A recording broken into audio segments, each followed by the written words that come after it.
Hello and welcome to the Slapshot Syndicate podcast. Be sure to subscribe for more content, and whilst you're at it, go and follow our social media pages. They're on screen now. Now, on to the episode.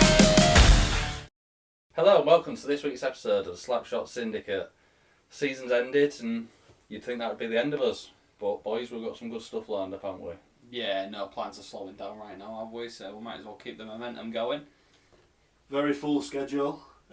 Yeah, like you say, boys, we've got a bunch of stuff coming up. Not all the same stuff as well. We've got a few little sprinklings of things here and there, so we're proper excited, aren't we? Yeah. Do you want to talk a little bit about what we're going to do this episode? Yeah, so this is going to be episode 1 of our sort of mini-series that we're going to do now, where we're going to look at each team's individual season. We're going to look at the highs, lows, where things went right, where things could go better in the near future, and then as usual, we're going to throw our 2 pence in, because apparently we know loads about ice hockey. And apparently, until we predicted the playoff weekend and we got nothing right. But no, then we'll talk about, what we think each team should do going into the new season. If they want to do a few surprises in there, maybe? Yeah, we've obviously already seen some surprises already with some of the signings. A lot of elite league players sort of, moving into our league. So yeah, it's just going to be a bit of a mini-series, and we'll have a little look, so please join us as we reflect on the season. So we're going to jump straight into it, and the first team we're going to cover is our double champions, the Leeds Knights. So cup winners and league title winners. I think that's a good place to start. Yeah, great season. Narrowly missing out on that. Obviously the treble with the Cov weekend, it could have easily gone their way. They got the goal to take it into overtime, so could have been saying the treble winners. Unfortunately weren't to be for him, but still 2 out of 3 ain't bad, is it? No, I suppose not. But we're going to start right back from the beginning. Talking pre-season, and I know it was a bit of a shaky start from pre-season, wasn't it? They obviously played us twice, and did they play Solway twice and Sheffield Steel Dogs? Us, Sheffield and Leeds, Yorkshire Cup on that. Yeah. So an interesting start where they kind of suffered a bit, didn't they? I think we got a double against them and they lost against Sheffield in one of those games. So I know there was a few questions raised early on about the performance, where they was at, and how it was going to look for the season going into it. So what did you make of the start? Well, I think like you just said, it was the questions around them. Not only did you make you think, oh, a Leeds cracking, it also give you hope for every other team and thought, okay, this could be our season. We, that pre-season watching Hull against Leeds, we looked great against them, but Leeds didn't really look like they was fully there. I know you mentioned about them changing up lines and stuff, trying to see what works. So just before we get into this, I think we should say a big thanks to Phil, who will put his picture of his YouTube channel on the screen right now. Go over and give him a subscribe and a follow, because he gave us quite a lot of insight in terms of Leeds as a fan perspective. Obviously we have an insight on them from the outside looking in, and I'm sure a lot of people will be the same. However, it was great to see that from a fan's perspective, and he said, I know he thought that quite a lot of Leeds fans were a bit confused at the start of the season. I think Ryan Aldridge tried to sort of change up the lines and see what it could do, and it didn't work. So it was a bit of a strange start, wasn't it? It was a bit of an unusual start to the season. Yeah, so forgive me if I'm wrong, but I seem to believe that they didn't make many changes from the previous season either. So it was a very similar sort of lineup from the end of the last season to this season. So everything sort of felt familiar. Maybe that's why the lines maybe got changed up in pre-season. Just to try fresh, something different. Well, I know they lost Archie, didn't they? Yeah. He retired the last season, didn't he? And that was a big thing. And I think he was quite a big character for them. Get on the ice, and he wasn't scared of getting involved and stuff like that. And obviously Jake Witkowski went to the D-Side Dragons, but because of how good their team was in the league last season, I feel like from the outside looking in again, it didn't seem like they needed to make too many changes. Obviously they had Mullen, Neely and Bissonnette, and obviously Barron with one of their, I believe it's Biss who was a dual net, or Neely, apologise if I've got that wrong, but they had pretty much 4 imports already, didn't they? So they looked pretty steady in terms of going into this season. But you can't blame Aldridge for sort of trying to mix it up, can you? No, you've got to try these things, haven't you? Like you say, if you're sticking with a group of guys that you're confident in, it's how much more blood can you get out the stern sort of look at things, isn't it, really? And also, looking at you compare it to football.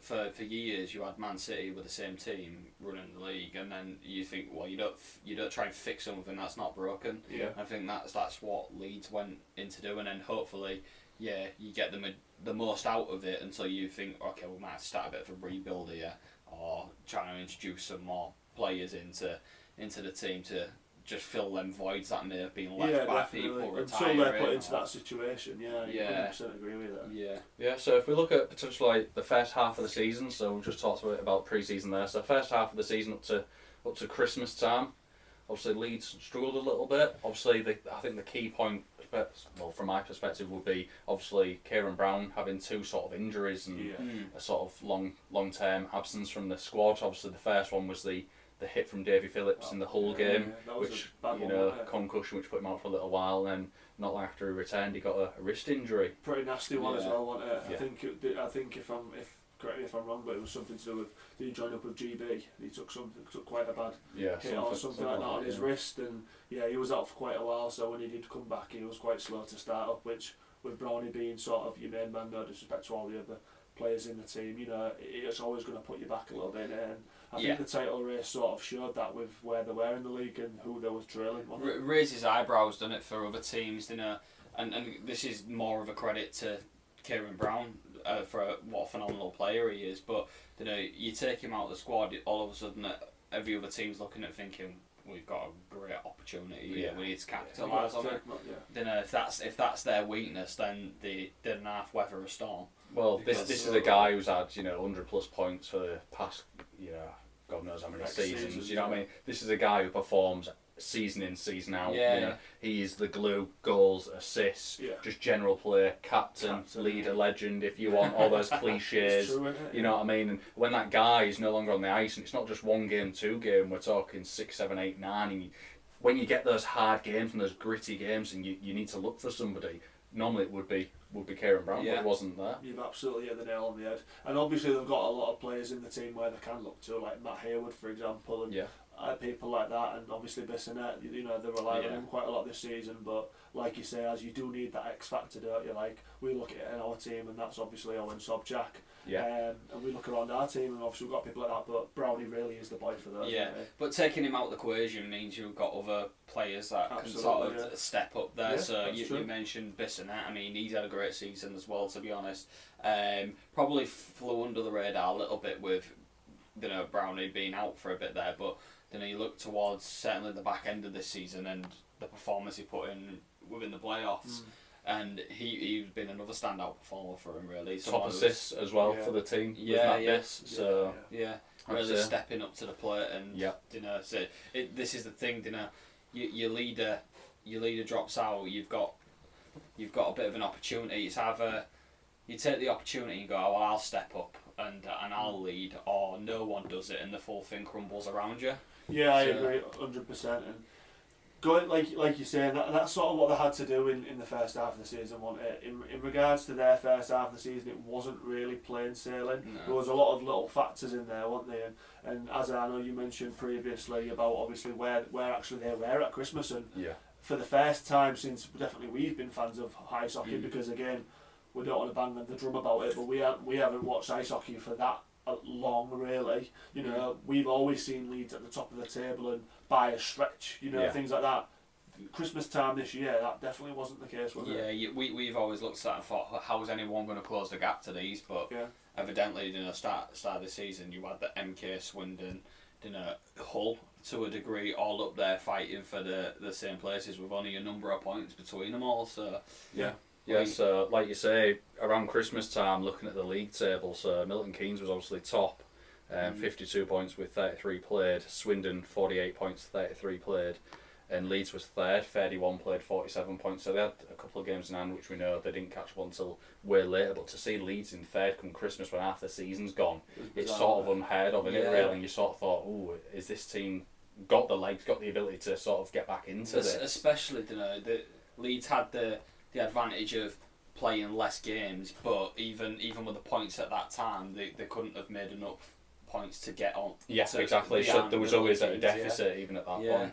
So it just shows you sort of that versatility the teams had, and to be able to adapt, but also to know, like, it's not over till the fat lady sings. I know it was still relatively early on, and there was a lot of games to be played, but at that point, it's MK's to lose, not yours to win. So you have to just do your job. And let's look at this picture as well. With us all, this sort of shows the standard that they have set over the last couple of seasons. Because although we're saying there was this X factor and this problem, and there was down the league third place and stuff like that, there was still only 5 points behind Milton Keynes, and do you know what I mean? Overall, I feel like we've got to all, obviously, although Leeds fans may feel like form in regards to losing a couple of games. Obviously, I think a notable one was when they lost to the Bees, wasn't it? Stuff like that.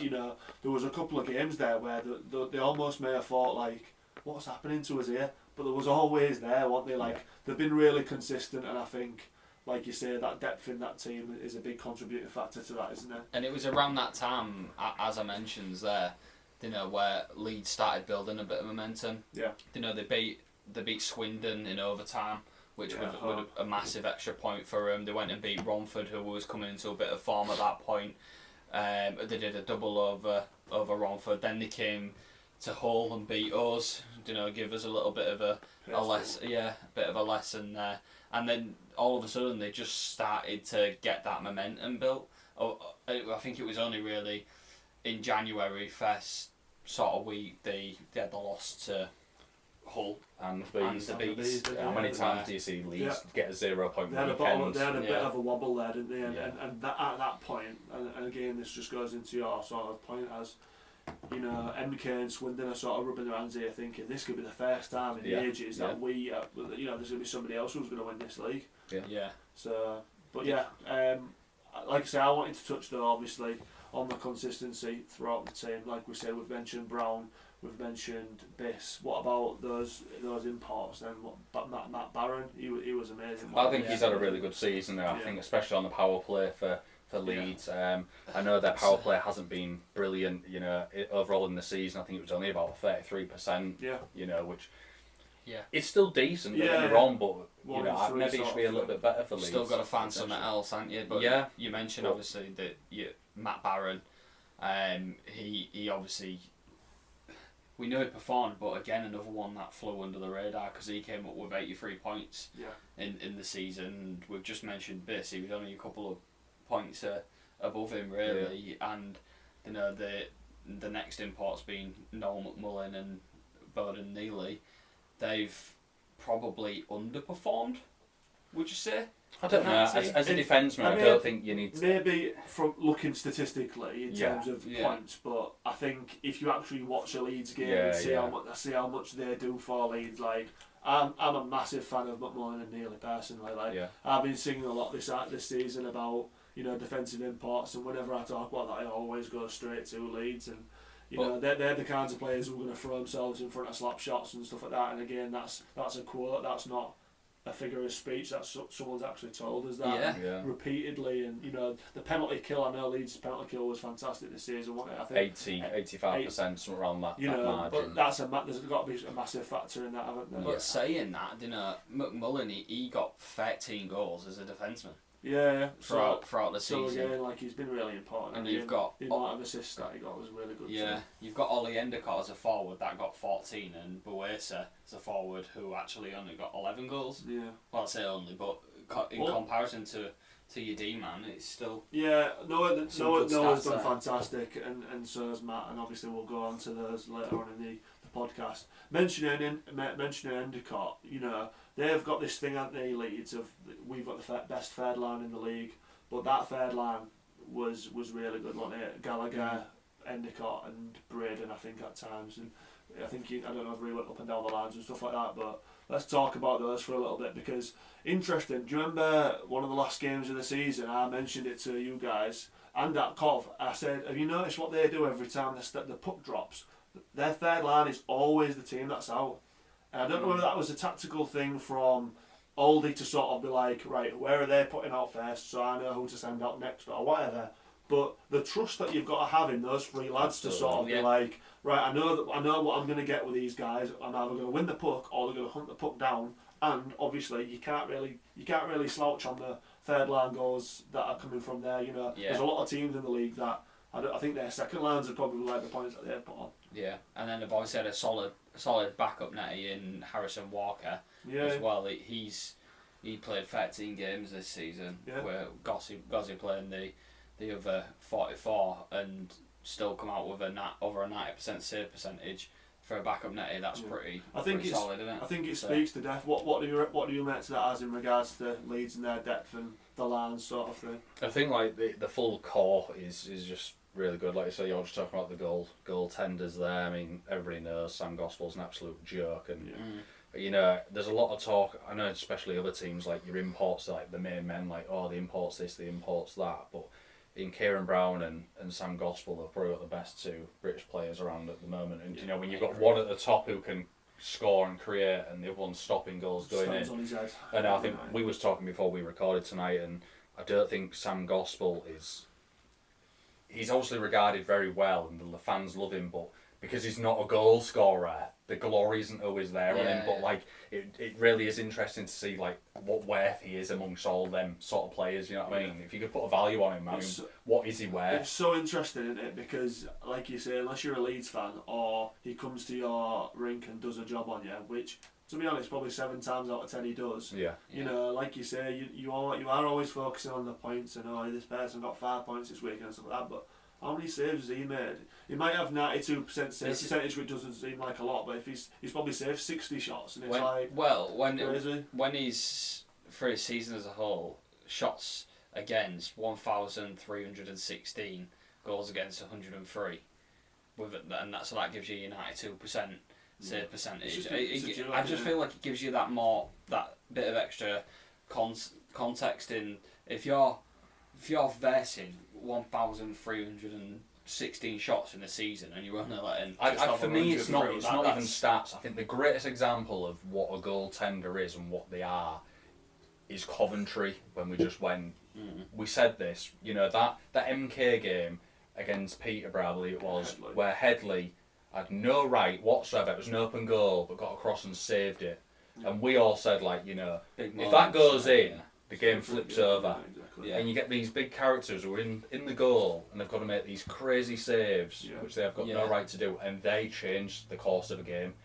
Like, you know, as a goal scorer, you're going to miss chances. Simple. But when a goalkeeper just absolutely takes the mick out of you and do that, then it casts doubt in man. And that's why he does everything. And that is the power of a goaltender. A very good goaltender does that to the best shooters in the league. Definitely. You know, and I think arguably a goalkeeper's the most important player in the team. 100%. He can't afford to have a bad night, whereas like your goal scorers can't. He's had an off night tonight, but at least he scored in the other games. Yeah, if your goaltender doesn't, he's had a really bad game and it's cost us. Yeah.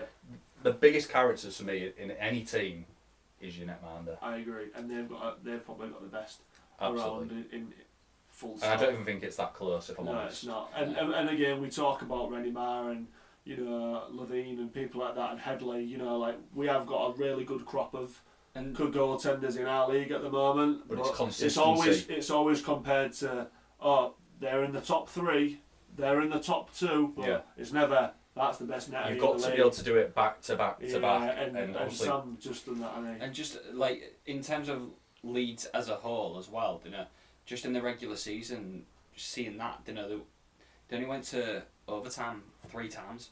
Yeah. 2 of which they lost, but and 1 they won. But 3 times in the regular season, just showing that they know how to get the job done on the ice, and they're not gonna make it. Like there's been times as Hull fans where we've sat in the seats and we've maybe been 3 goals up, and then before you know it, it's equal again, and that's it. They just control it when they're in the lead.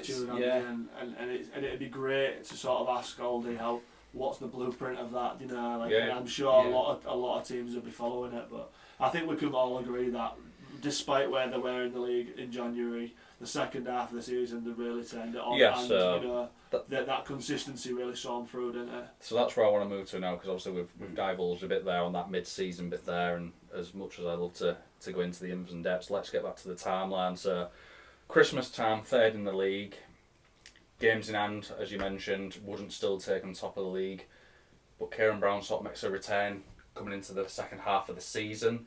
You know, the biggest push of the season. They're still in the cup run at this point. Like you said, the 3rd in the league. What do you think changed? Do you think it was just Kieran Brown coming back and him sort of grabbing players by the scruff of the collar and being that leader, legend, and saying, "Do you know what, lads? We've still got a lot to play for this season. We've been here before. Let's just play our game." Listen, I think Brownie, you can't deny the amount of points that he got put up this season. He's got 100 points, and again, that's with an injury-plagued season. You know, that speaks for itself. So he's obviously a massive factor of that.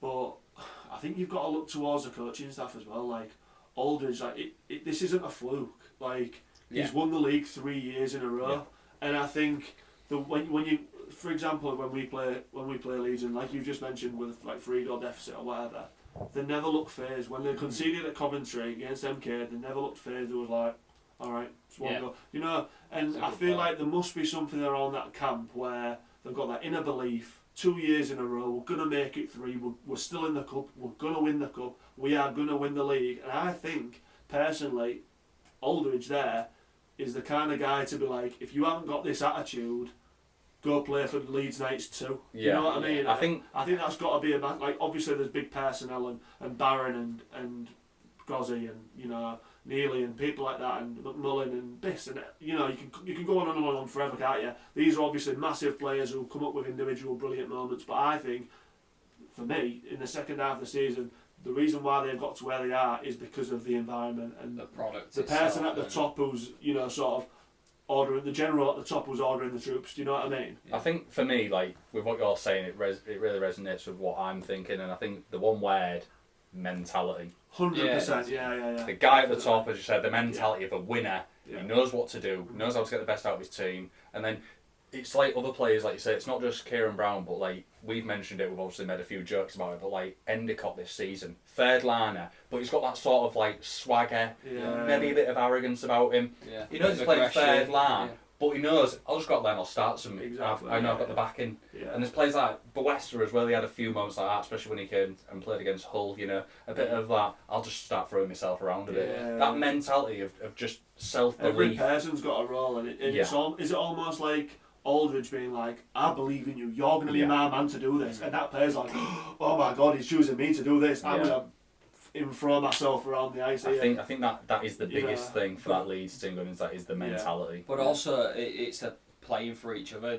You say that about the coaches, but when you've got some big players on that pad with you, you know that you're taking a level of responsibility there. True. So you've got to try and complement their game. Yeah. So it makes you play up rather than them playing down to your level. Yeah, 100%. And again, like you say, if you're one of these new lads coming in and you're playing with Kieran Brown, you want to show Kieran Brown that you're willing to put your body on the line for him to chase that empty puck, to knock it back in so he can score that goal. Because in his head he's going to be thinking, I don't mind playing with him. Yeah, exactly and right.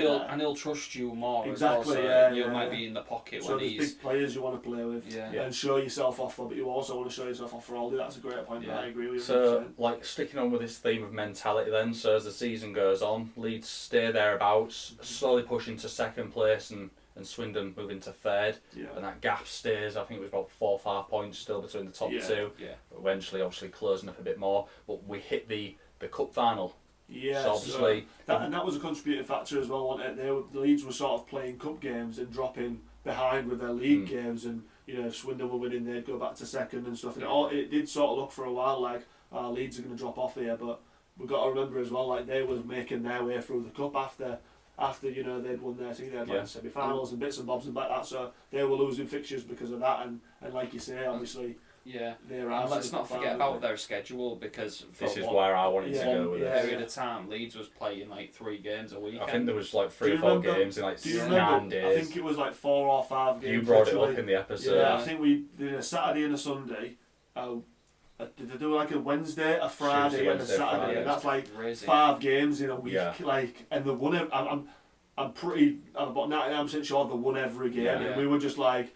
We were doing our predictors as we did, and it was like, they're gonna fall off at some point, and they didn't like that mentality. And it's not just a case of great, this schedule was massive, we've got to go and win the games. Yeah, you know that, but then you've also got to manage yourself, how much energy you consume, manage injuries, making sure you don't go out there and get injured and actually, normally I'd have 4 or 5 days until I'm back on the pad. No, actually, I've got two nights to sleep it off, and not just a session either. That's like full game. Yeah, exactly. But in hindsight, just as a little off the cuff sort of predictor, if Leeds hadn't have won that cup final and then playing all those games afterwards, if Leeds hadn't have won it, do you think they're going to win the league, or do you think that the fact they won that cup final, right lads, we've got the first one in the cabinet, gives you a bit more energy, we go again, smash through them big pile up of fixtures. Obviously then Milton Keynes started having that little drop off and it paved the way to go in. Do you think they would have won the league if they hadn't won the cup? Personally, I do still think they'd have won the league because they'd have had,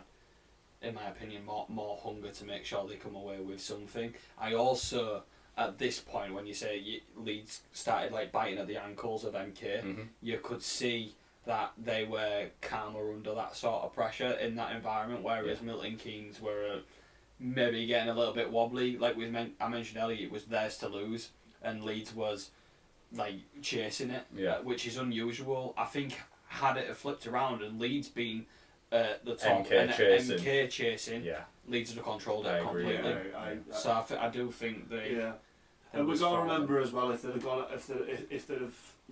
exited the cup a little earlier or bits and bobs like that, they'd have had less fixtures. But I think me and you especially, we were sort of adamant on the fact of like these guys have been here before and done this, and stuff like that, and obviously I think you sort of fought for MK for a while, then Swindon, but we all sort of collectively sort of went to Leeds, didn't we, and stuff like that. Like I'm not gonna lie, I was getting really excited about Swindon at one point. I was like, they're gonna do it, Britnell's gonna do it, Britnell the boy, there's Jay the Snake, blah blah blah blah blah, like stuff like that. But you all the way through was just like, do you know what? Seen it before 100 times. Do you know what Leeds do is they always create that reasonable doubt where you think you've got your eyes on something, whether it was MK winning or it was Swindon staying above them. You'd never, it's like the boy who cried wolf, wasn't it? You never wanted to come out and say, even though these teams had the ability to do it, you could never say, that'll be it now. That'll be Leeds on down. That's Leeds. It was always in your periphery, so you're like, okay, well, let's not say anything because we might might ignite a fire in Leeds and all of a sudden again go bounding through. Example of what Leeds are, again, we said this from the Coventry weekend, is that first game on the weekend against MK, and MK took the lead, and we was on about it, it's just like Leeds was just like no emotion, nothing, and it was just kind of like, let's just stick at it. Just a goal, A lot of other teams are, just like, no, we've gone behind, we need to like chase this game, and Leeds are just like, no. Didn't overcommit anything. No, it's just they just had this sort of mentality of it's going to happen. It's just when. And that's why it did happen. Yeah. In the closing stages of that, because of how calm, collected, it's like a baby, born in water. They'll be fine in water. But they almost just seem to be toying with Milton Keynes, like you say, because they was behind Milton Keynes. It was like somebody constantly annoying you, and like they was just constantly tugging on him and ha ha ha ha. And MK was like, no, we don't like this, Trying to get away with it. When you're being chased in your dream and you can't run. That's like MK, wasn't it? But so obviously cup win, big fixture pile up, overcame that. We started heading towards the end of the season. I think they had to play Swindon and MK twice in the last 5 or 6 weeks of the season. That was the critical point of the season, make or break whether they was going to take the title. And they obviously did the double against MK, and that's pretty much drew the line in the sand right there, 100%. Barring any sort of silly mistakes. So again, comes back to big characters, big plays. We've mentioned how MK's an hard place to go and play, and I think they played MK away first. They did on the Saturday. And I think they finished about 3-2 or something like that. It wasn't a massive scoreline, but it was a massive result. But enough to obviously take the 2 points, and obviously doing that to MK in their home plate obviously would have been a massive blow. 100%. And they went back to the castle and finished the job off. Solidified it, And obviously that then led to league title victory, so a nice double. The Leeds Knights obviously only winning the league the season before, so obviously an improvement in the season. And then all eyes on the playoffs. Playoffs was interesting, wasn't they? So obviously just to go over again, so Leeds was in the same group as Hull Seahawks, Peterborough Phantoms, and the Telford Tigers. Didn't quite start off maybe as they would have wanted. No. I think they would love to have been in a bit more of a commanding position in the playoffs. I don't know what it was. I think it was just the case of playing Hull again. Maybe threw things up. They could have almost. I know Matty Davis is a big one on this one, and he thinks like Hull threw away the home game in the last 5 minutes, otherwise they could have had the double against Leeds. But Leeds did enough. Again, character, mentality, we keep saying it, and they got to the Final Four weekend. Well, obviously it didn't quite go to plan. The treble didn't come to fruition. It didn't, but like I'm very conscious of like all you look at as a spectator. Maybe you didn't go to it and you just see the result and you just see Milton Keynes winning overtime, but how close that game was throughout was just crazy, and the fact that Leeds scored with 9 seconds left 9 seconds to go on the clock to take it into overtime. Like I just thought this is why that team is at that level and they'll win stuff, because to be that far into a game and feeling like could be dead and buried, this mentality. The mentality then players have to go, no, switch on, stay on, we can get this goal. This is exactly what I mean. We're talking about it, mentality, the people. 9 seconds to go, you're about to just get dumped out the playoffs. Kieran Brown, the man who wasn't there at the beginning of the season, the leader legend again, comes back, and with 9 seconds to go, unassisted, I seem to remember him from his own end, bang, and you just think, of all people, it had to be him. You know, the story of the season we've just talked about for the past God knows how long we've been yapping away, and you can just see it all play to that sort of last point. You know, unfortunately, it didn't happen in overtime where they would have loved to have pushed for that treble. No, I mean they was unlucky. Let's be honest. They didn't get outplayed. Legs run out. I don't know. I just honestly, I think Milton Keynes owed them one. Yeah, I really think they owed them one, and they just got the better of them on that day. But they went out of it by any stretch of the imagination, and I genuinely think those fine margins would have just had Leeds got that overtime goal. I think they would have quite easily won it. They'll do the same as MK. Yeah. No disrespect to Peterborough, I think it would have been comfortable. Like it really, it's a shame that the sort of standings ended up the way they did, because MK Leeds in a final at Coventry, we've said it already on the podcast, we said it in Coventry. After that second game, we all went for a bit of food, didn't we? At Wetherspoons, and I said if that was the last game of the weekend, I'd have been happy. Yeah. Because it was unbelievable. Both teams were absolutely unbelievable. And again, it is a shame for Leeds, because the treble would be outstanding, wouldn't it? Yeah. But you know, I don't. Testament to MK for pulling through in that one. Yeah, like you can say, well, they still had another game to go through at that, but I think Leeds' potential treble winning season came down to that one overtime. Yeah. Personally. Yeah. Well, that one overtime, and you can maybe argue, okay, well, Milton Keynes probably should have controlled it a little bit better in that period, but with the different rules for overtime as well, which was a factor, and I just think it sort of maybe takes the shine away a little bit from how good Leeds actually was this season. Yeah. And I actually really like it for the league, because at the end of the day you need to be pushing for these teams, and the way it's going and the quality that's going to come in over this next season is, I think, it's going to take it to that next level. Yeah. So, but moving on then. Yeah, so to sort of like wrap up before we go into some statistical data, how many wins they got, yada, yada, yada. Obviously, Leeds taking a double this season, an improvement from last season where they only won, obviously, just the league title itself. But maybe a bitter end to the season. I think there was a lot of focus on getting that treble done once they got to Coventry, and it didn't come as planned. And then to follow up from that, Ryan Aldridge's town says it's going to be a major, massive overhaul in the team. We've already seen that with Matt Barron and Mullin both going back to Canada to pursue other opportunities. So the team's obviously going to take a new look straight away.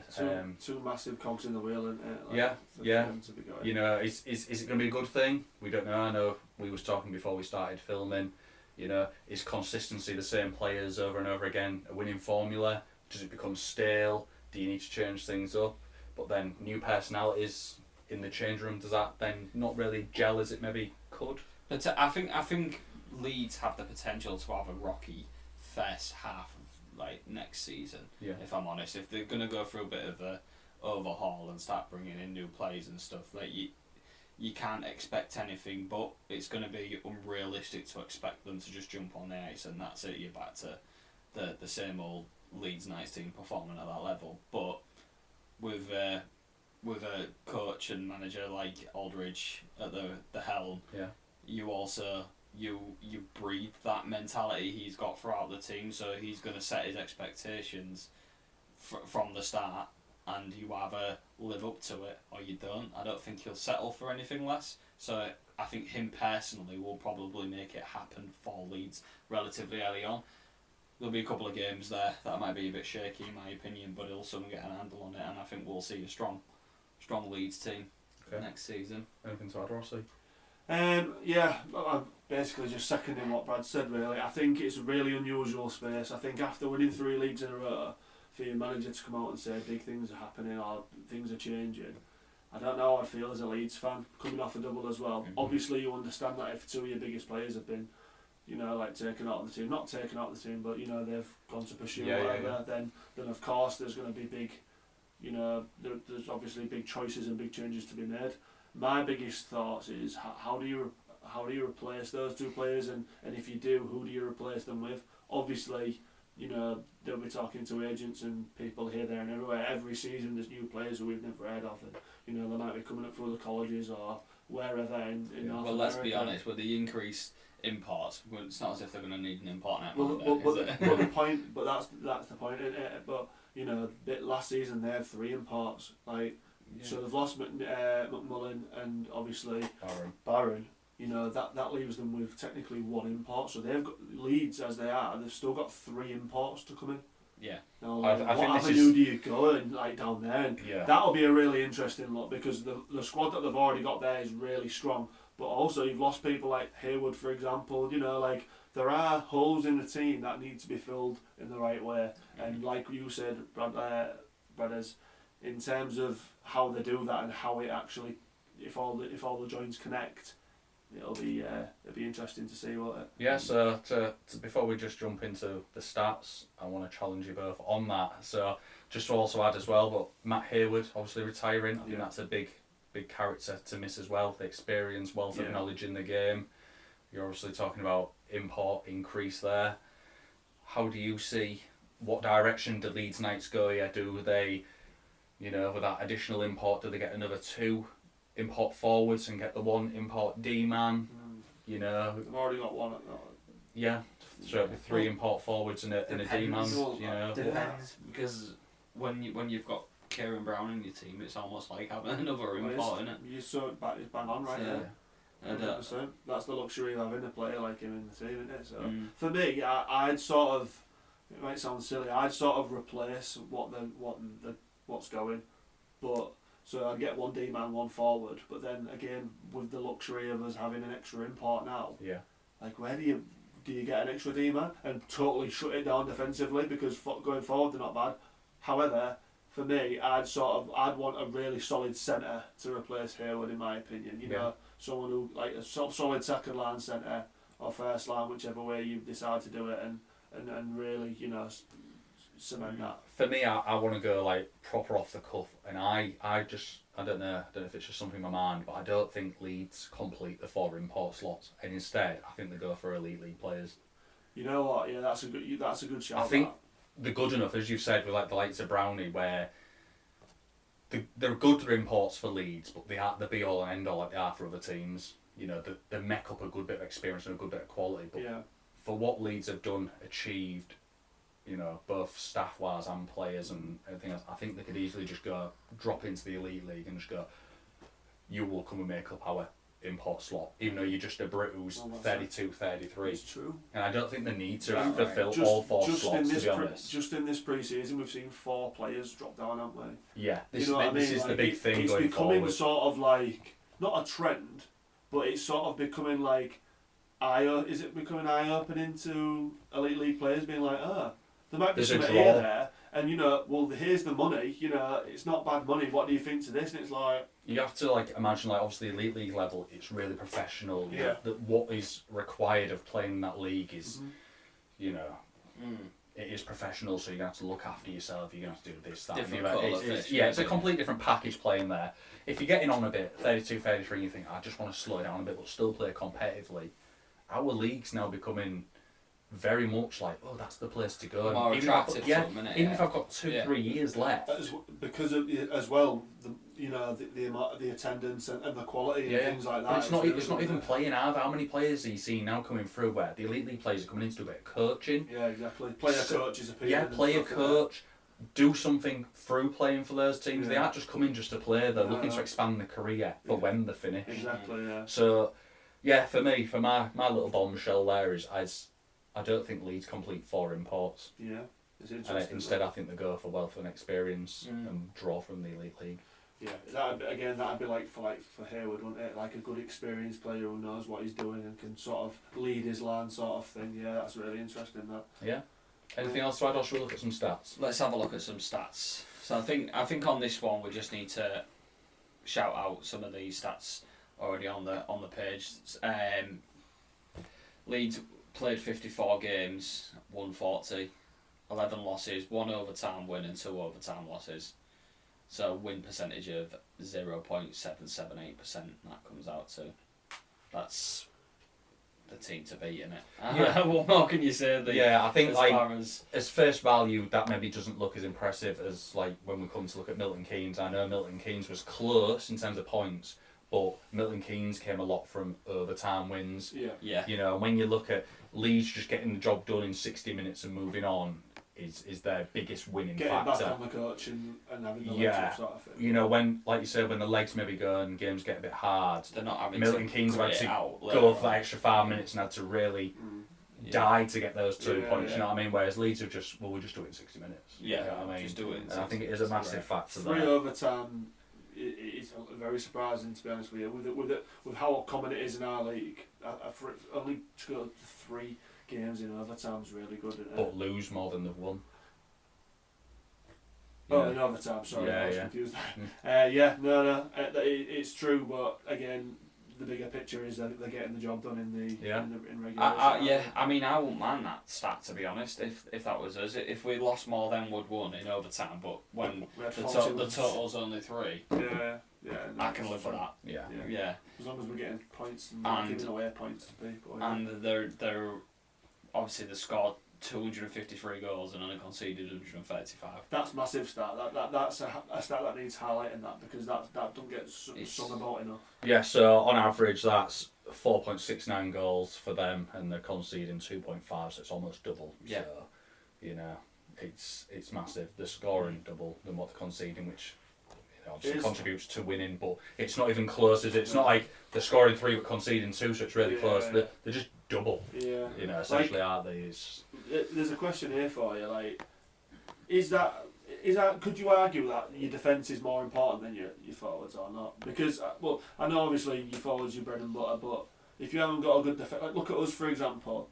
Our forward line put 300 points up this season between them. And our defence unfortunately weren't good enough. You're having to burn more energy by having to outscore the other team. At least like this Leeds team, they know the guy at the back's keeping the door shut, so they only need to get 3 goals, and that should be enough on a good night. You know what I mean? Whereas like other teams, mainly us, we will say it because obviously we've watched us all season.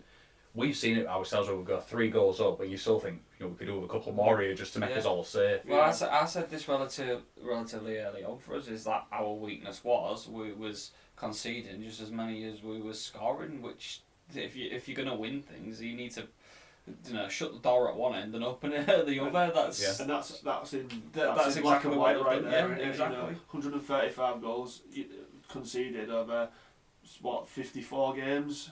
Wow. Yeah. That's it seems like a lot, but obviously in terms of hockey, it's not all, is it really? No, with a penalty kill success rate of 82 point. Yeah, we said about 85. Again, so just shows how good the defence is, doesn't it? 173 penalty kills. Yeah. In that time, so that's absolutely massive. Can we finish on a final question? Go on then. It's a really sort of out there one. It's really early doors because we don't even know many teams signed up yet. But following your prediction, could you see him winning the title for the 4th year in a row? I think so. I think You know, we've seen possibly the hardest league this year. You know, Milton Keynes have given it their best shot. Yes, they won the playoffs in the end. Swindon are building a nice project. I know the league's changing a lot in terms of, again, elite league quality coming down, more imports in the league. But once again, Leeds have shown that they still know how to beat you, no matter what circumstances are put in play. Here's another they can X still factor get it brought done. in, and you can still. Yeah. I think you're right, Az. I think there's a level of respect you have to sort of put on their name. Of you get a bit of adversity thrown at you and you still overcome it. Then you get to a point where your resume speaks for itself, doesn't it? So everyone loves you'd be a fool to write. Everyone loves to hate Leeds. We all point. hate Leeds, but you're 100% right there. You've got that. It comes a point, doesn't it? Yeah, exactly. So whether they'll win it, there is still a question mark over that for me. With only on the basis that they're having to do probably a little bit of work to bring fresh blood in, and other teams are doing the same, but they haven't really. No one's had the luxury of having more imports, or other people dropping down from the elite league. So I think it could open it up slightly, but I would not write them off. So just to add on to your question, because I think this will make a nice twist. Do you not just think they will win it? Do you want them to win it? Like, for me personally, no, I don't want them to. And that's not just because they aren't my team. But I think if somebody else makes a power move and takes the league title, I think it then opens the league up more. Yeah. And I think then all of a sudden, you can beat Leeds, you can win this title. Yeah. And I think it just changed. I think it'd be a massive shock to the league. I don't want them to win it, but I just sort of alluded to, I was speaking about myself there. I have a level of respect for the game they play, but fully agree. I think someone takes it from them, then it just blows the thing wide open, and that's it. Then we've got bigger players in bigger teams, and when you look across the league, probably a good percentage of players are going, I'd love to play for Leeds. Yeah. What if that one team becomes 2 or becomes 3 over the next couple of years, and before you know it, you've just got everyone on an even keel. How would that be? What do you think, Rossy? I mean, I don't want Leeds to win the league. I never want Leeds to win the league, and we've probably got quite a few Leeds fans following this. But again, I want to second what you guys have both said. In terms of an organisation, I think you are the staple. I've spoken to Leeds players, we've all spoken to Leeds players on that through our account and stuff like that, and we've repeatedly said they are the benchmark, And if you had to take a step back and say, are they a fantastic hockey organisation? Yeah, of course they are. Do you know what I mean? They're good for our league. They show off our league. They play good hockey. From front to back. Another brilliant thing that I love is they're actually flying the flag for Team GB at the moment. Kieran Brown, the Leeds captain, is on second line for Team GB last night. Scored his first point as well. So congrats to Kieran for that. But I love the fact that they're part of our league because of those things. Do I want them to win the league? No, because I'm a Hull Seahawks fan for the first and foremost. But overall, but again, sorry, not overall. As well as that, like you guys said, it's always great to see somebody else win the league and things like that. And I think our league's better with them in than it is with them out. This season especially, it made for my favourite season so far. Although we didn't do great, because there was always that MK Leeds fighting amongst it. It made it great. What I don't want to do is I don't want to go to hockey for the last 2 months of the season knowing that the title winners have got it by 15 points. Yeah. It doesn't. It sort of takes the gas off the players a little bit, doesn't it? Being like, well, we can't catch them now, so let's just prepare for contract. No, like I want it to be like 3-4 teams. I want Swindon in there. I want us in there. Bristol. Like we need to name drop them. They're sort of cooking something up a little bit, aren't they? I want all the teams up there. I want a 7-horse race. I want an 8-horse race. We want the Grand National. Yeah, but that's Alex's long-winded way of saying he likes you, but he don't like you that much. Yeah. But yeah, so to answer that question, obviously I'd like somebody else to win the league. I think it'd be great for them, but. Well, I think that's a good time for us all to just stop yapping, talking rubbish. We've got a nice little treat for you now. We've got an interview with one of the Leeds own, so check that out, and we'll catch you in another episode, I guess. Yeah, cheers for joining. Stay tuned in the off-season. Like I say, we've got plenty of stuff coming, so be worth watching. Thanks for watching as always. Like, subscribe, and stick with us. So, hello everybody. Today we're joined by one of, if not the best goaltender in the NIHL National Division, Sam Gospel. Sam's been a key figure in the Leeds Knights' dominance over the past few seasons, helping them to a league and title cup win this year. Today we'll dive into his incredible season, the intense title race with MK Lightning, his new contract with Leeds and much more. So first off, Sam, welcome and thank you for joining us. Oh, happy to be here. Thanks for having me on, lads. Yeah, we really appreciate that, lads. Like we say, we're going to start trying to do some weekly episodes, and we thought which team better to start with. As much as that hurts our hearts as Hull Seahawks fans. Yeah, well, we'll jump straight into it then. So, Sam, first off, massive congrats on another brilliant season for Leeds Knights. Looking back now, I would just sum everything up that you've achieved this year. Just incredible yet again. In all honesty, it's just I don't know how we keep doing it. But yeah, another unreal year from the whole team, and to be able to get to that treble, three league wins in a row. That I was speaking to someone the other day, and I don't think anyone in the modern era of like EPL, NIHL has ever done 3 in a row. So it's a pretty cool little accolade to have. Yeah, it's massive, isn't it? I mean, we enjoyed watching it then with this season, but we was in awe of what you guys was doing, and then obviously in Coventry, seeing how close you came to potentially winning that as well was just phenomenal. I think it's a credit to what you have at Leeds and the ethos through the camp. So good to see. Yeah, definitely. Like we haven't, over the course of my tenure there, we haven't changed a lot, and I think that's like a credit to our group and our core, and it really shows how tight we are.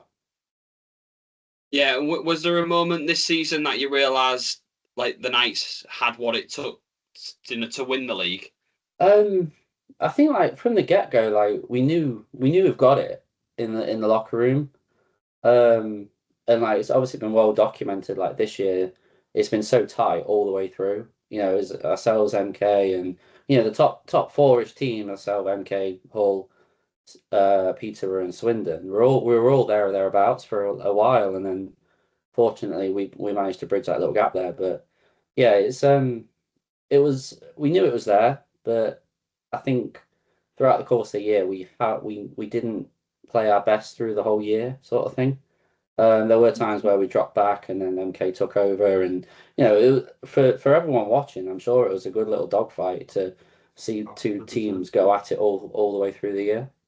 Yeah, absolutely. From a fan perspective, I think we've said, haven't we, it must be like one of the best yet, seeing all these teams come. Yeah. So obviously the title race being as tight as it was, we've had a look ourselves for this part of this episode, and we've noticed that you guys started a bit slower this season, and especially in the pre-season you struggled and didn't get many wins under your belts to start with, and obviously a couple of injuries and a bit of trouble starting off. You found yourself in 3rd position, at Christmas, and like you say, what was that like in terms of not just being in pole position, which you're obviously normally used to at that point?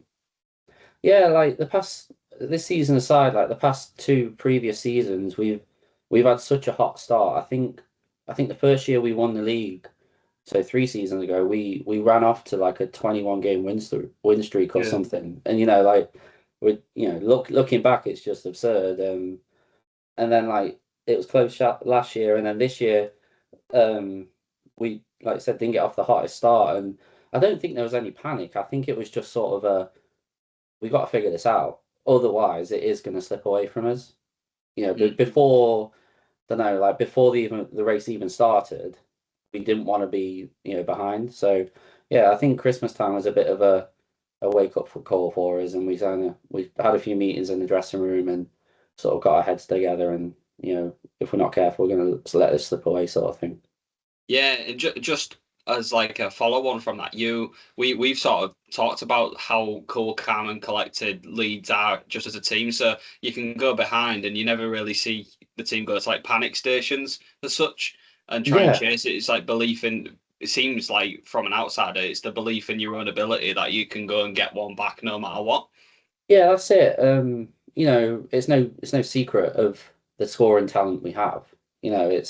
Everyone knows it's there, and I think sometimes that's like it's a bonus and a negative because everyone knows it's there, but so do we. And then when it's not working, it's a bit of a, oh, okay, we've got to, put the work in now sort of thing. So, it's a blessing in disguise sometimes. But yeah, I think being one of the youngest squads in the league, I think it is like a testament to the guys that it's not, you don't have to panic.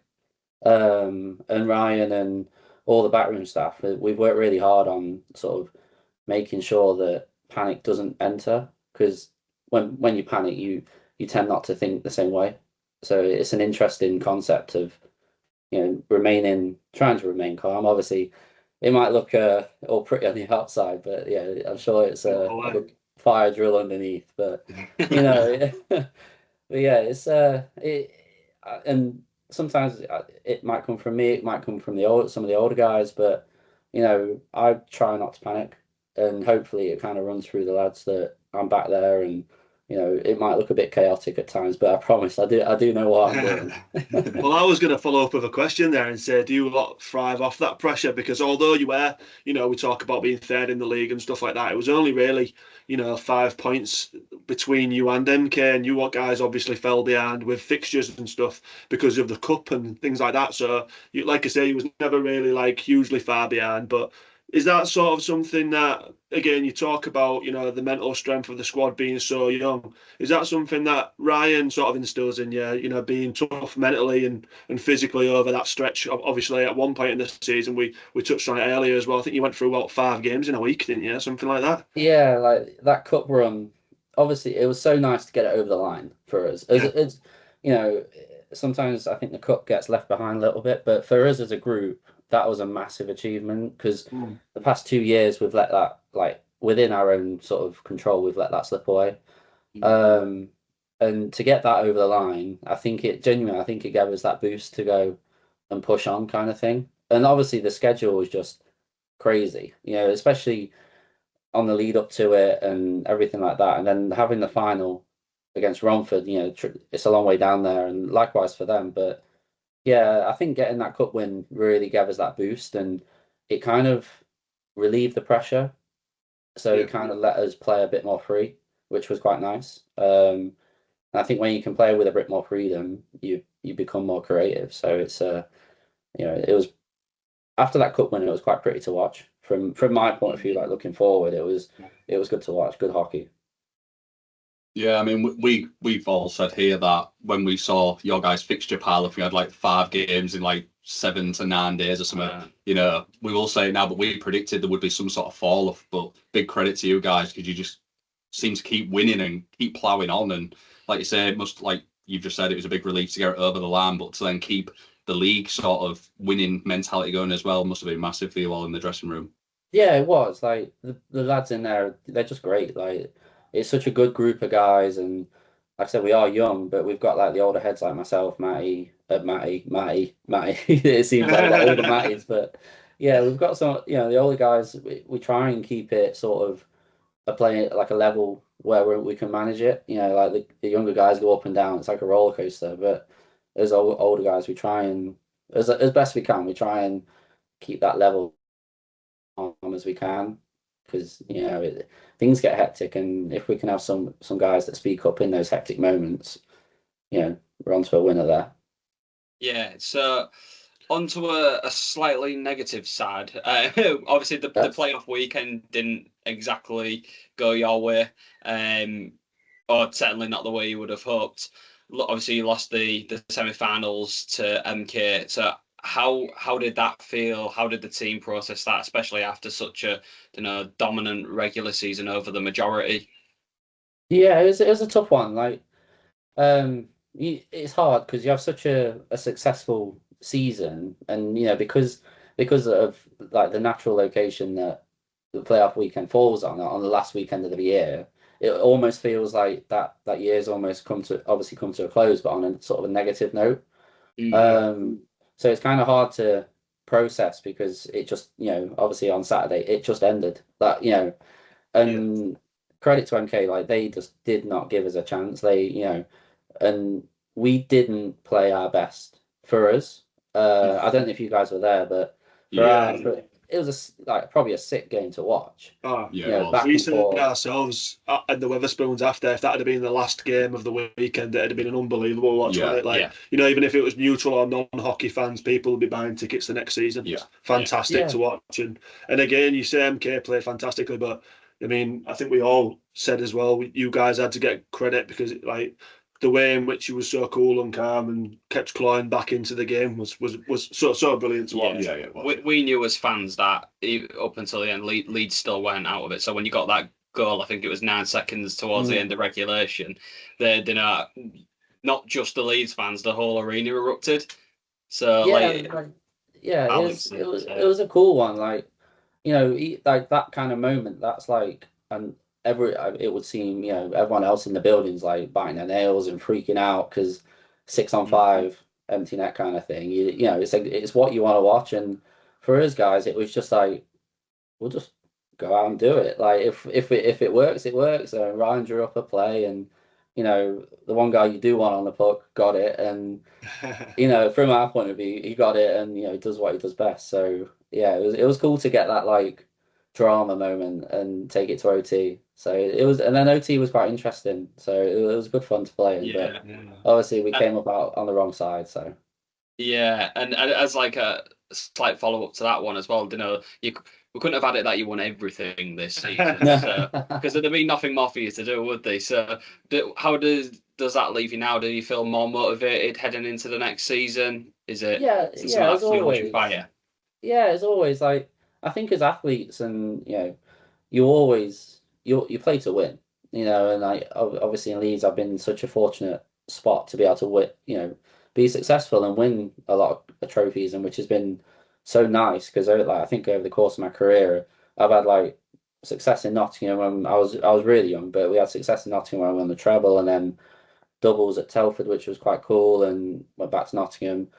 But yeah, and then obviously Leeds is a good spot. So, but yeah, like going forward, it's just being professional and at the minute just like looking after my body, and you know, age isn't on my side. I'm 31, but you know, I feel good right now. But you know, I do have to be conscious of what, you know, how the body is and everything. So it's very much a like see how my body's gone over the year and go from there really, and then a bit later in the summer get building and get in the gym again, etc. And you know, the motivation comes with that because you know, I suppose winning a lot, it motivates you to win more, because I think if you're at the bottom of the pile, like you want to win, but sometimes it might be out of your hands. So while we're in that fortunate position where we can win and we have been winning, you know, in sort of the most polite way, why not keep going? Yeah, keep chasing that adrenaline rush. Yeah, exactly. It's like a roller coaster, isn't it? Like you just want to keep going on and keep trying. Yeah, so I just want to touch on. I think you said it. Correct me if I'm wrong, but obviously you guys won the double this year, but not getting obviously the treble overall was a bit of a, you know, a wounding feeling. Did it put a bit of a dampener on the season for you guys? You know, knowing that you was that close to achieving such greatness, did it sort of tarnish it a little bit?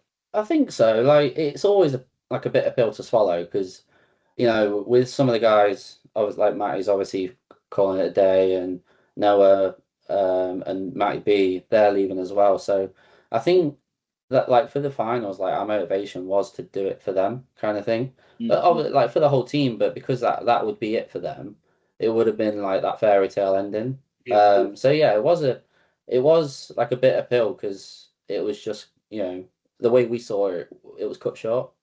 And like I said earlier, like credit to MK.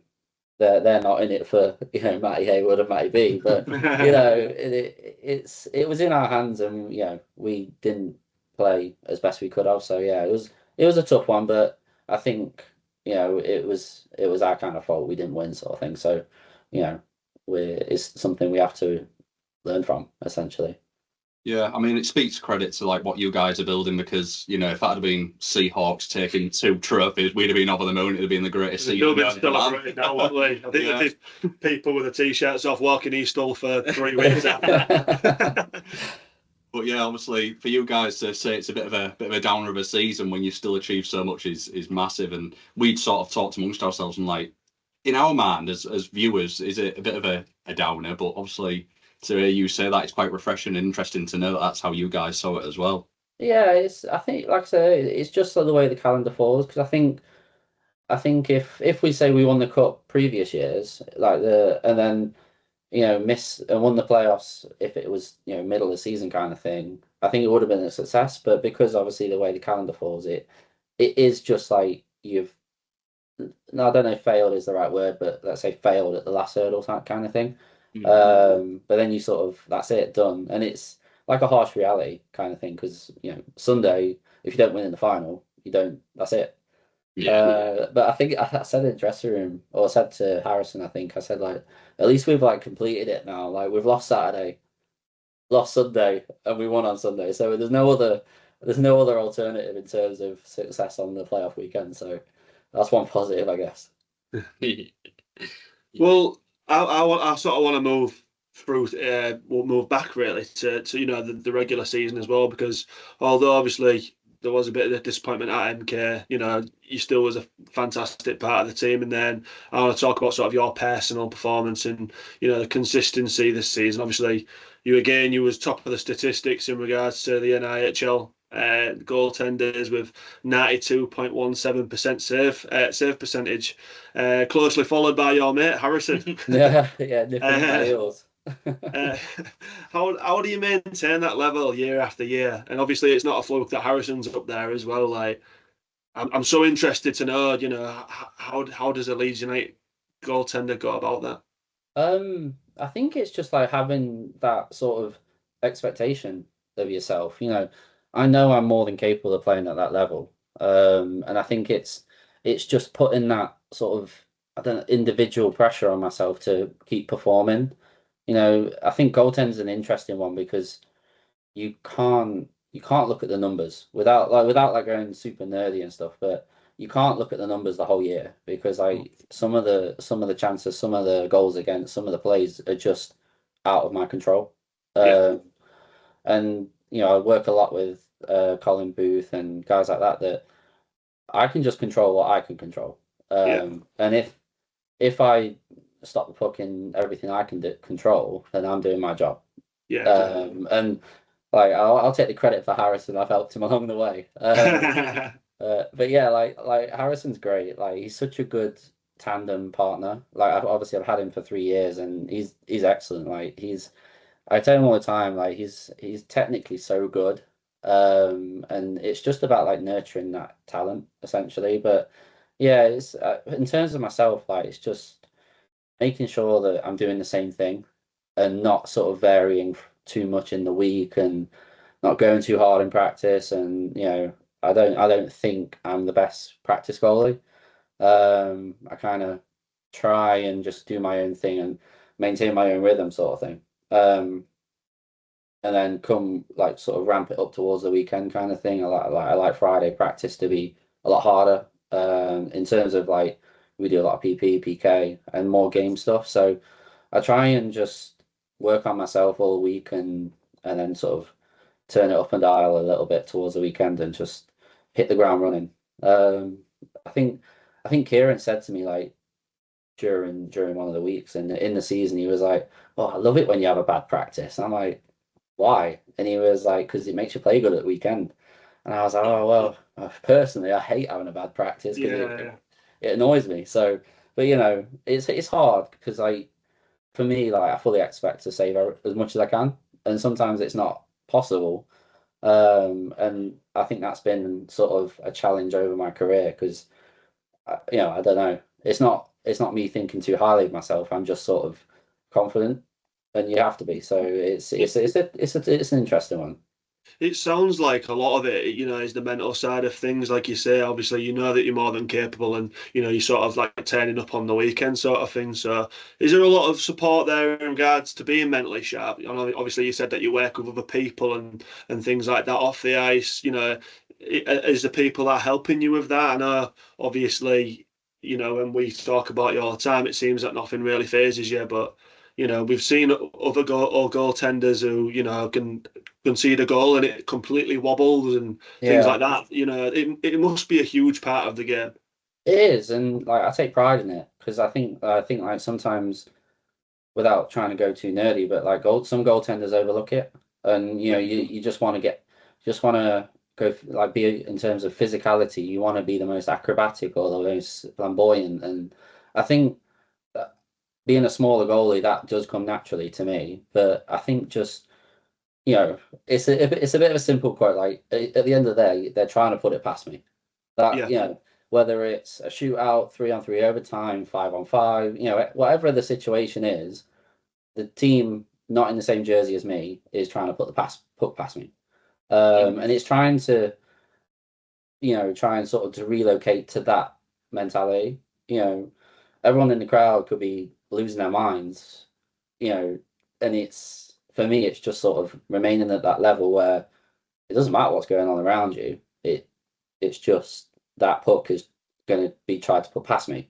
So it's my job to try and not let it pass me. So in the simplest terms, it might sound a bit sort of ridiculous, but it does genuinely help. Like just like deep breaths and all that kind of thing. And I've been, unfortunately, I've been around a long time now, so it does come with experience. And if there's younger goalies, like it takes time to build that.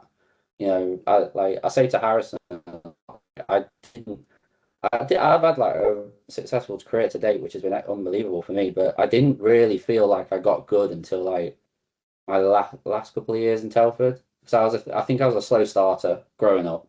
I never played like GB, never made England all the way through.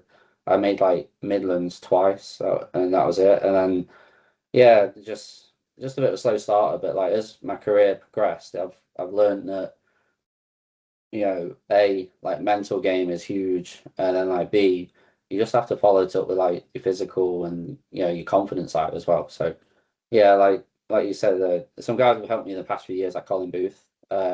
He's based in Nottingham, so he's been unbelievable in sort of changing my perception of some things. So like I used to get quite mad with things out of my control, and like I said earlier, like stuff out of my control is a lot of my game.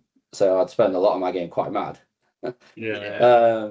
But yeah, he's really helped me with that kind of thing because at the end of like he says at the end of the day, you can't do it, you can't control it. So what's the point letting it bother you kind of thing. So yeah, it's been a battle to try and get to the point where I am now, but I think like you mentioned consistency, that's also a massive part. Um, just in terms of like team, because if the guys in front of you know what they're getting every night, there's no reason for them to panic either. Because unfortunately some goalies, peak and trough all throughout the year, um, and it might bring in a bit of uncertainty. Everyone has a bad game, but if you can try and limit them, then that helps everyone else. Yeah, I really like that. He's in a way saying like you control what you can and almost don't worry about what you can't because then it's double. If you do, it's double trouble. Yeah, So yeah, it's a really mature way of like looking at it, and I'm sure like there are a lot of goaltenders in this league that maybe don't have that ability, so they're yeah, going to be on a journey to get to that. So if they're only watching this, you've had it from the horse's mouth, so to speak. yeah, yeah. I'd like to just jump in, just a bit of a change in pace here and have a bit of a jerky sort of fun question for you. So obviously you're very confident in what you can do. The stats obviously prove it. But who for the Leeds Knights and also in the rest of the league have you seen come at you and think this guy's got my number and knows how to beat me every time? Okay, so are you like allowed one guess because he plays for your team? Uh, Is it the magician himself? It is, Oh, yeah. Trav. He's such a good player. Like he keeps like in the goaltending way, he keeps like the puck in a position where it's really difficult to read. Um, and yeah, he's just really good with it. And he makes my job really difficult because like an odd man rush, and then you've got Spec on the other side. You're thinking, oh, geez, yeah, like yeah, I don't know what's going on here because you think him that one time, and then you think what's Owen going to do with the puck? And he's a tough one to read, but he's a good player, and we get on out there. So and it's a good battle. So I'm happy with it. But yeah, he's a tough one to read. I don't know around the league. I think I struggle. I think The import from Romford, he was pretty good. Miller. Sean Miller. Yeah, he's another tough one to read. But I think yeah, quite a few players that have mentioned Sean Miller actually. Tyler Clue's mentioned Miller as well, and he sort of goes under the radar a little bit, doesn't he? yeah, I thought I was really impressed with him, and he had a great year. And he's just a hard working forward. Like I think that like it seems like he has a lot of tenacity, so it makes it even harder because he comes at you so fast, sort of thing. And then with like some of the guys they've got on that top line there, or that last year, there was a lot to handle. You know, it was. But yeah, like, I think Sobchak, he's a tough one. What about Leeds, as I mentioned, in training as well? Obviously, you've got Captain Fantastic as well, who's ripping it up for GB as well, isn't he? How's he like playing against him on the pad? Obviously, you've got a bunch of others. You've got Biss and Barron, and the list is endless. I bet training is not exactly a cakewalk for you, is it? No, well, the lads definitely keep me sharp, that's for sure. But it's a good bar to set yourself at. Like having all those like the shooters and the scorers. It's such a good opportunity for me to get better.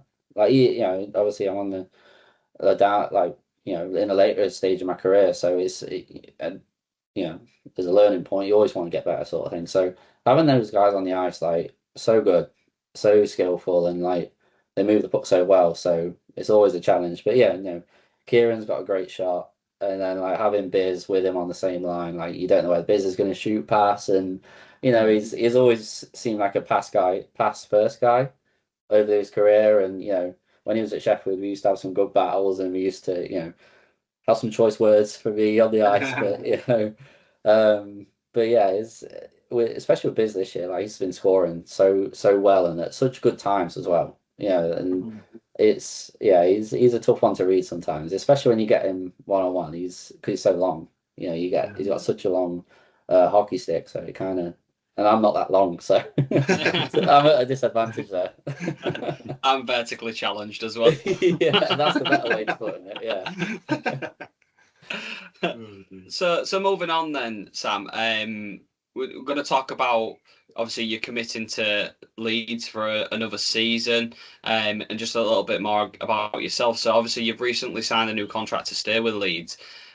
How was that an easy decision for you to make? I presume it was, but for the fans out there, I think they think the same. But what do you have to consider when going into them negotiations?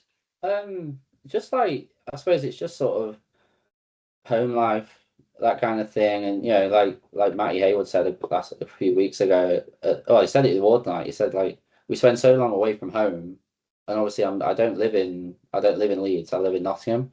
So I do spend a lot of time away from home. So considering that, and I love hockey, so like it's kind of an easy one. And I'm super comfortable there and go back, and I get on with Ryan, Steve, and the whole room. So I hope so. But yeah, but yeah, it is an easy one, and especially when you're winning, why would you want to leave, sort of thing. So they treat me so well over the years, and they continue to. So I'm super happy. So, like everyone said, it was an easy choice to go back. That's good to know. So, what excites you most about this next chapter with Leeds Knights? I think it's just like the development. Like as a club, we've seen how quickly we've developed. Like, obviously, the Chiefs year was like a very much a building kind of unknown quantity, and I still like we had a great time that season. Like we didn't do great, but lads we've had we made friends with, and like met up like with Sam and Zajac and brought the old band back together, sort of thing, from the previous years. But I had a great year that year, and then to see like over the course of the 4 years, like to see how Leeds has grown is just crazy. And we've got so much potential to carry on. Yeah, and you now sort of looking at the fact, yeah, like you say, you're not getting any younger. Your words, not mine. Yeah. But you're playing more of a leadership role as well now. That you say you've got Harrison there who you want to try and rub off on a little bit and just get him to see his full potential and bring it out in him. Do you see that as a motivating factor for it? Yeah, like it's always nice to pass on what you've learned over your career. In all honesty, it's so weird how how quickly it's weird. Obviously, years are years, but it's weird how you become an older guy. And especially on our roster because everyone's so young, it would seem. I've become old quite quick. But yeah, no, it is another like little motivation thing because when you can like see what you do from like as in myself, what I do, and then I see like Harrison mimic it or that kind of thing, and it kind of it makes it pretty cool to watch, and it it's a good little motivator that what I'm doing does work, and it's nice to see like younger guys picking it up. Yeah, and do you have that sort of hunger now, just to okay, we're on the top, we've been on the top now, so let's stay on the top. Yeah, definitely. Like whenever you're winning, you just want to stay there. And like we've said a lot, like winning becomes harder when you win, essentially. Because in sort of an indirect way, you kind of set the level when you win. Like fortunately, the past 3 years we've set the bar, and the bar, we keep trying to raise the bar, and it seemed like the rest of the league are catching. Yeah, that's an observation we made actually, is acknowledging that Leeds have set that bar over the last few seasons, and everybody else is chasing. So we're sort of interested to see how the next season's gonna pan out. Because obviously you've got rid of some players, you're going to bring some new players in. The import structures changed slightly, so we're sort of waiting to see if Leeds Knights have just shifted the goalpost a little bit for other teams to try and catch up even further. Now you've seen that the gap's getting a little bit more narrow. What next? What's next for it? So yeah, it's interesting to see, to also to hear that as well. Yeah, I think like especially going to 4, it's going to give like. It's going to make the lines a bit more deep.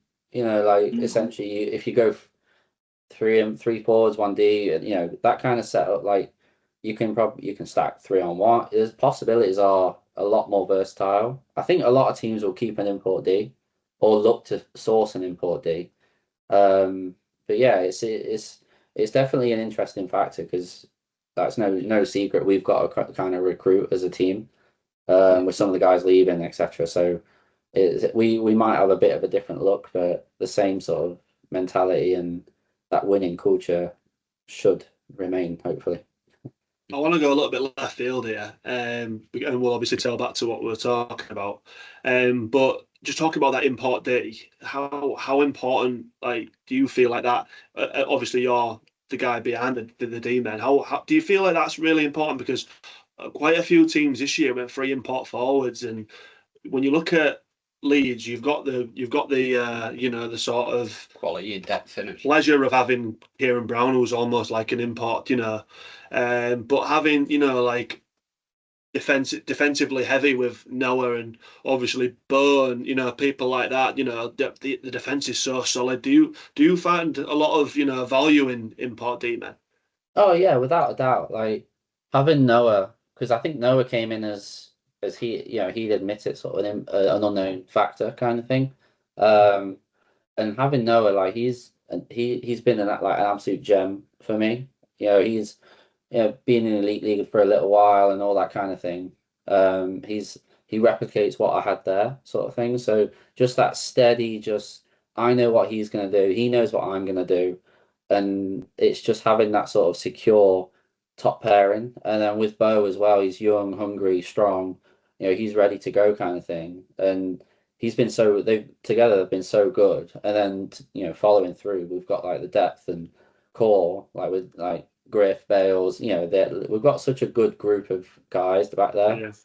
And we all read from the same sheet, sort of thing. So it's been such a steady sort of fortress, not to sort of play on the castle kind of thing, but it's been like a steady fortress for us, and it's been so nice to have that back there.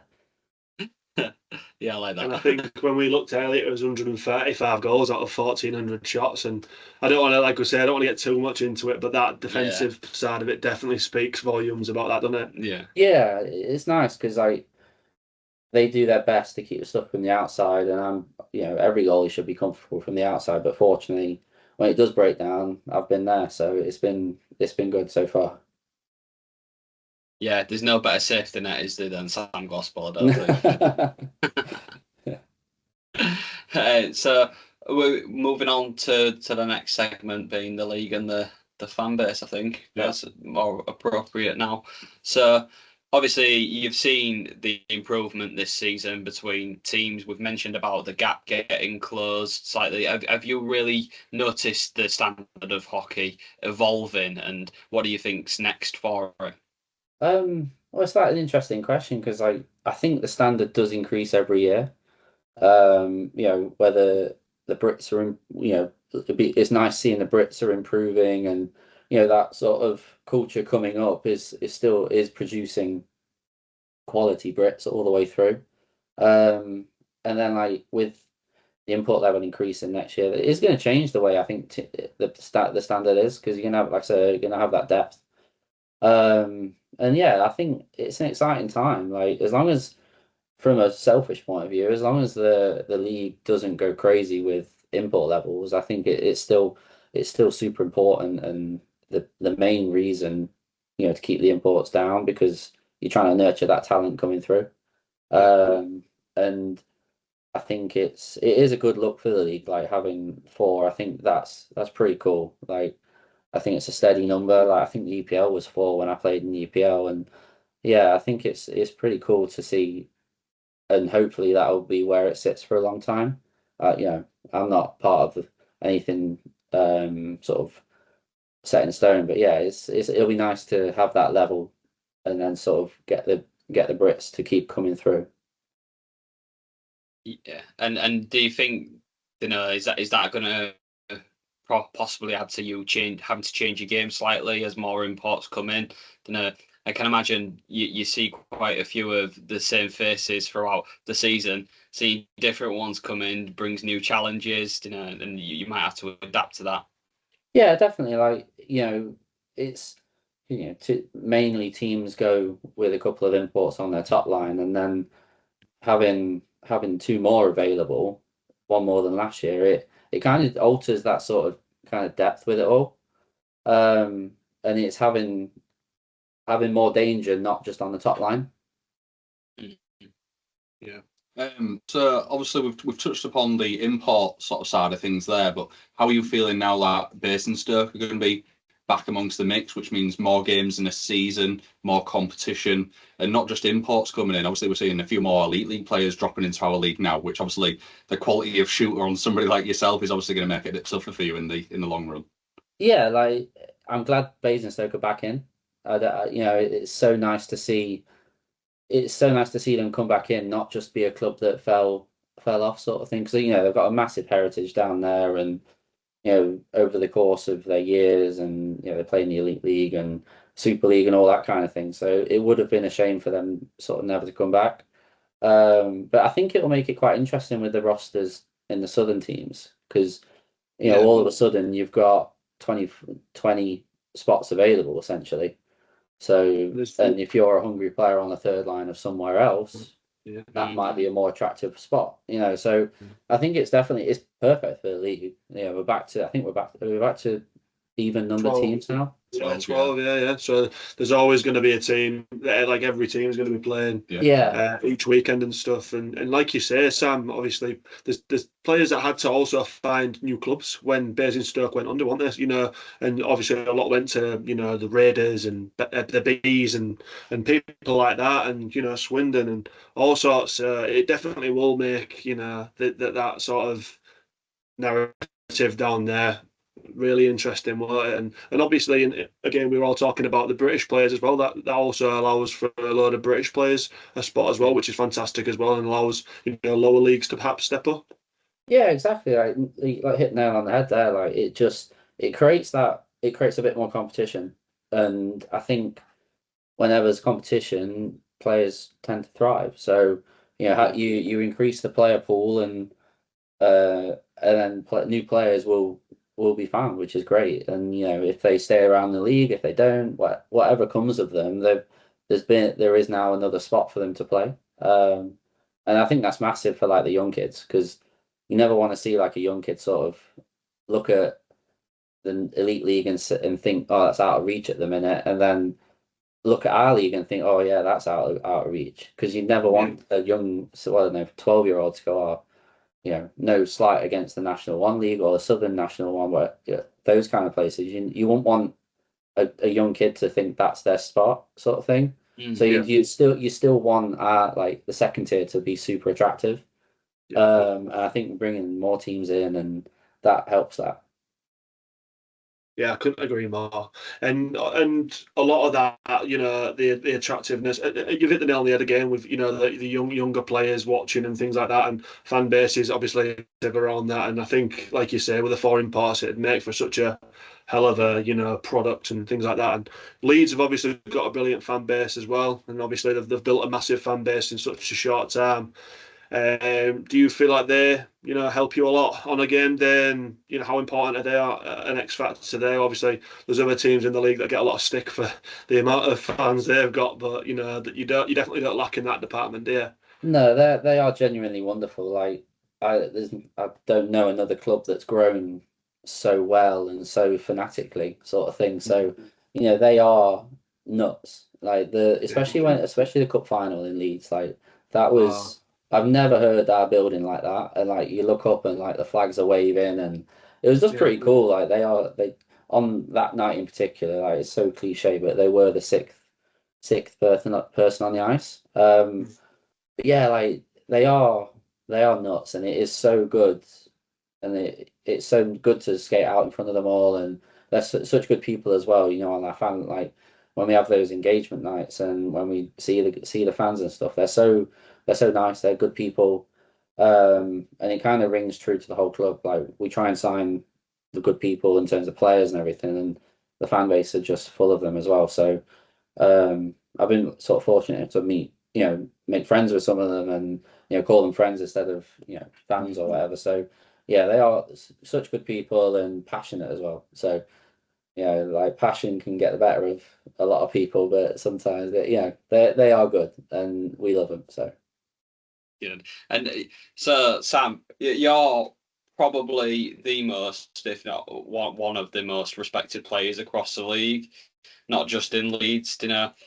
We've talked to a number of people, and your name crops up all the time. So what does it mean to you to have that sort of recognition from opposing fans and players? Huge amount. Like I speak to fans across the league and a lot of people, and affectionately they say they absolutely hate me. Yeah, in the best way possible, though. Exactly. Yeah, that's literally it. Like, oh guys, we absolutely hate you. But you're a lovely person, and it's a nice thing to hear. Like in a weird way, you don't want to be liked across the league in terms of like fan bases, because unfortunately, I ruin your night sometimes. And yeah, but it's especially from like the peers and stuff, like that's huge. Like to be considered like that, I wouldn't think it. I would never thought I'd have been sort of considered like that. But yeah, fans, they make their voice heard with me sometimes, and there's certain buildings around the league where I'm not well liked, but not well liked, but loved, if that makes sense.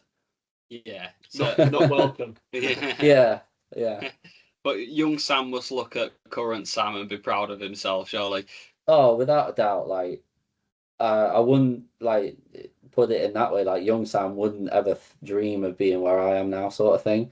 And obviously, there's no shy fact that I'm not in the NHL. I'm not, any of that kind of thing. But when I was younger, like I said earlier, I wasn't off to a hot start in terms of talent wise. And it's pretty cool now to say that the past 3 years champions, and on personal accolades like the best stats over the past 3 years and all that kind of thing. It's pretty cool. And it's like I don't know. I think my young Sam will be very proud, like you said. Yeah, I think you can tell that it's definitely genuine, because you come across as very humble as well, so that you get some people, some players potentially, they know they're good and they want to show that they're good, and they'll talk like they're good. Sure. But coming from having that humbleness about you shows that you are probably a little bit surprised but proud of where you've come from, and able to process that in a mature way rather than letting it all go to your head and Yeah, it's important. Like, I think someone tweeted me, Instagram me, or tagged me or something. It was like a picture of me, and I was just sort of stood there. Like, I think it was someone like screen grabbed one of our like intro things where we at least we do like a question on the night or something, and someone tweeted me or something and said, "How is this guy like the top goalie in the league?" And I'm like, "Well, I don't know." Like, I genuinely, I was a bit like, "Oh yeah, true, good point." yeah. Well, Azza's been watching hockey for a hell of a lot longer than me and Brad, and I'm sure he'll agree that you're one of, if not the best goaltenders he's seen. Oh yeah, like you say, it's without it sounding bad, but you never seem to have to make those highlight reel saves, and I think that's a credit to how good you are. Like in my mind, if a goalkeeper's having to scramble across his goal, he's probably made a mistake or out of position, whereas you just do all the basics very well. Yeah, I like, think that's big credit to how good you are. Yeah, like when I was fortunate, like in Nottingham, I was with Craig Kowalski, and he at the time, like, he was a smaller guy, and he just, like I do sort of with Harrison, but he was like always there for me, sort of saying to me like, just make sure you get to your spot, like in this like the dumbest way, like beat the puck to your spot, like get there early, and if you get there early, you know what's happening. If you get there on your back or facing the wrong way, you've got no idea, sort of thing. And like, without going too goaly, but if I check my shoulder or something like that, I know what's over there. So when I get there, it's not a surprise. So it sounds like really simple things, but like I said, simple makes it easy. So get there early, check whatever's going on, and sort of it's not a panic when you arrive. So yeah, thank you. That's it's nice to hear, because sometimes things get lost. So it's cool to hear that I don't make those highlight reel saves as much as I need to, because it's cool because it kind of just hits me in the chest, or I just catch it, or whatever it is. It's not chaos. I'm a bit surprised that you've not heard that more from the Hull Ice Arena. As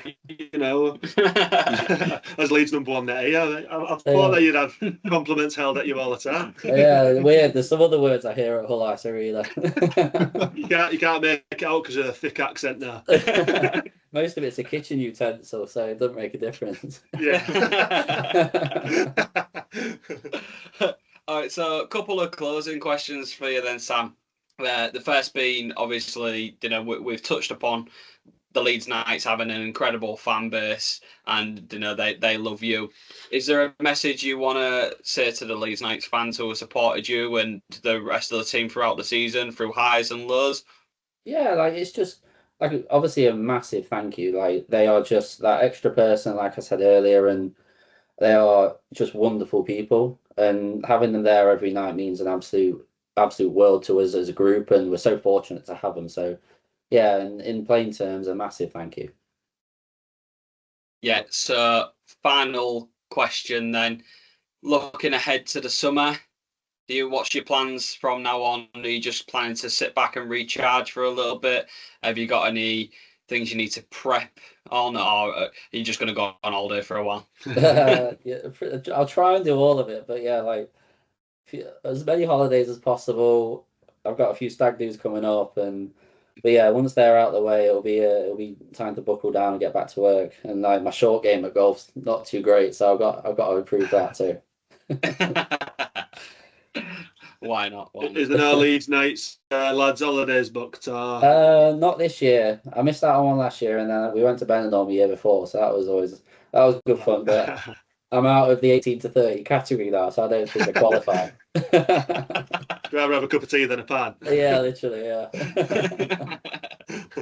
Well, Sam, thanks so much for coming on today. It's been a pleasure to hear your insights, and best of luck with your preparations for next season. We'll definitely be keeping an eye on you closely and see what's next for the Leeds Knights. So I really appreciate your time.